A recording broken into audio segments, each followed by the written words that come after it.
इसके बाद आपका नेक्स्ट क्वेश्चन है भाई, graph is done with force along Y axis and time along X axis. Y axis पर आपका अगर फोर्स है और एक्स एक्सिस पर आपका टाइम है, तो the area under the graph represents, तो कौन सी क्वांटिटी रिप्रेजेंट करेगा अगर उसका एरिया निकाल लिया जाए, ठीक है, अंडर द ग्राफ। तो momentum, couple, moment of force और इम्पल्स ऑफ फोर्स, ये क्वेश्चन है भाई।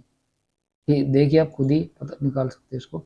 जैसे ये है, एक सपोज करो कि एक बॉडी के ऊपर एक फोर्स लगा हुआ है, कांस्टेंट फोर्स है। देखो जैसे टाइम एक्स एक्सिस पे हमने ले लिया, वाई एक्सिस पे ले लिया फोर्स, और कांस्टेंट फोर्स लगा हुआ है, और टी टाइम के लिए सपोज ये लगा हुआ है, ठीक है, ऐसे लगा हुआ है। एरिया अंडर दिस ग्राफ, अभी एरिया अंडर दिस ग्राफ आपको निकालना है।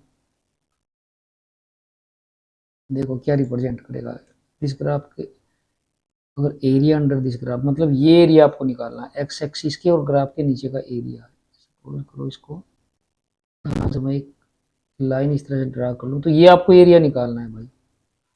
इस ग्राफ ये एक स्ट्रेट लाइन हो गई, और एक्स एक्सिस कौन सा, ये एक्स एक्सिस, इसके बीच का आपको ग्राफ, तो ये रेक्टेंगल बन गया भैया, रेक्टेंगल बन गया। और रेक्टेंगल का अगर आप एरिया निकालोगे तो कितना आ जाएगा भैया, एरिया इज इक्वल टू हो जाएगा आपका लेंथ इंटू ब्रेड्थ, लेंथ में आपकी आ गई टाइम, और इंटू ब्रेड्थ हो गया आपका फोर्स, तो फोर्स इंटू टाइम हो गया आपका।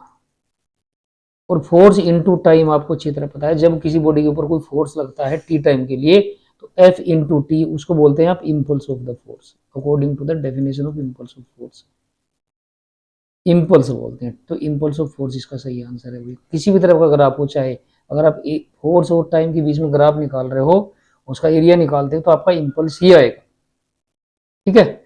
बड़ा सिंपल क्वेश्चन है ये, थ्योरेटिकल क्वेश्चन था।